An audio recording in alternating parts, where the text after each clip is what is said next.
Career crashes of 2022. When you are buying tanking companies for billions, all for the sake of keeping the industry afloat, you become more than a businessman, you become a hero. It's a selfish act and incredibly impressive. So even if you show up for national TV interviews looking unshowered in a shorts and a gray shirt, you are forgiven.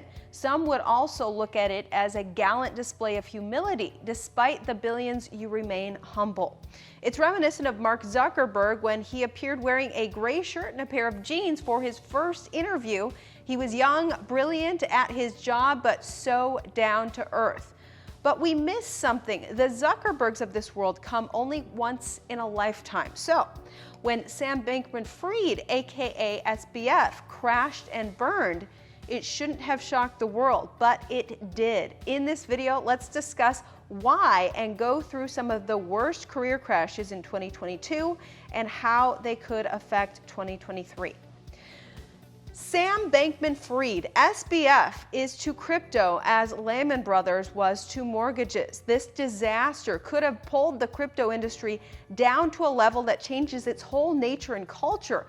There is a real possibility that gone are the days when historical bull runs would happen. Investors may have been disillusioned by the industry, especially as we continue to unravel what happened.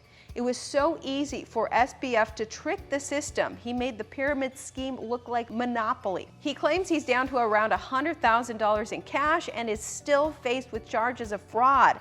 His story also highlights control and the cult of FTX and SBF and how they were able to plow billions into a company that had no CFO, no board of directors, and no transparency around its business model. This will be a long court battle, but what he did was jarring to the entire crypto industry. Bob Chapek. Chapek is the former CEO of Walt Disney Company. A little bit of a disclaimer, Chapek took over right before the pandemic started. That's like handing someone a one-way ticket to failure. However, when you get to the level of a Chapek in a company like Walt Disney with millions in your guaranteed pay, no excuse is acceptable. So it's just fair to say that Walt Disney's spectacular losses were partly due to the pandemic and partly due to Chapek's wrong moves. On Florida's Stop the Sexualization of Children Act, which the media dubbed as the Don't Say Gay bill, he angered employees by initially staying silent and then angered Governor Ron DeSantis by vowing to help repeal it. Then Walt Disney was sued by actress Scarlett Johansson when her fee for Black Widow was made public. He was replaced by his predecessor, Bob Iger, and to add insult to injury, Disney stocks went up immediately. Of course, it's hard to fully feel bad for him considering he received a severance package worth roughly $20 million, according to regulatory filings, in addition to the $24 million that he made last year, his $2.5 million base salary plus millions in stock options and awards. Elizabeth Holmes. Holmes was the founder and CEO of Theranos, and if you don't know her story, let me do a quick recap. She was the world's youngest self-made female billionaire, according to Forbes magazine, which proclaimed that she was the next Steve Jobs. What made them say this? She had founded a company valued at $9 billion for supposedly bringing about a revolution in diagnosing disease. With a few drops of blood, Theranos promised that its Edison test could detect conditions such as cancer and diabetes quickly without the hassle of needles. She raised $700 million in funding. In 2015, a whistleblower claimed the tests she was conducting on patients were unreliable and that the firm had been using commercially available machines made by other manufacturers for most of its testing. By 2018, Theranos was dissolved and Holmes was arrested on criminal charges of wire fraud and conspiracy to commit fraud. Last year, a jury convicted Holmes on 4 counts of wire fraud and conspiracy to commit wire fraud. She was sentenced to 11 years in federal prison. Many are anticipating that the verdict signaled the end of an era in Silicon Valley where the fake it till you make it has been the most popular mantra. Her conviction might finally teach investors to look closer into startups and pay attention to those who are actually doing significant work.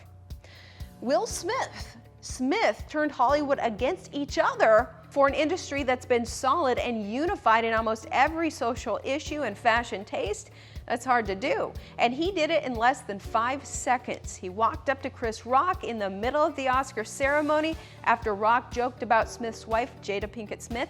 Will slapped Chris Rock hard, and Hollywood was never the same again. Some defended his actions, saying no one should ever make a joke about a black woman's hair. Some condemned his act of violence, but most importantly, it raised a debate among Hollywood artists. What can comedians joke about that warrants violence? Is there anything? Fans, on the other hand, seemed unable to forgive him, as his new film, Emancipation, only earned $3,000 per screen, as per a report by Radar Online. Emancipation is a drama about the enslaved man Whipped Peter, whose scarred back was photographed by a Union Army camp and became a rallying cry for abolitionists. It also didn't get any Golden Globes nominations. These are just 4 of the many career crashes in 2022, but what is important for us to dwell on are the lessons that we should be learning from each failure. SBF and Holmes taught us faking it will only get you to a certain milestone. You need to eventually provide substance. Chapek taught us that if a company is going to take a stance, it could be for, against, or indifferent, but they need to have a firm stance. And Smith taught us that Hollywood is a complicated world. If you know of any other career crashes, let us know in the comment section below. Would love to hear more stories. This has been Ivory Hecker for Noble Gold News.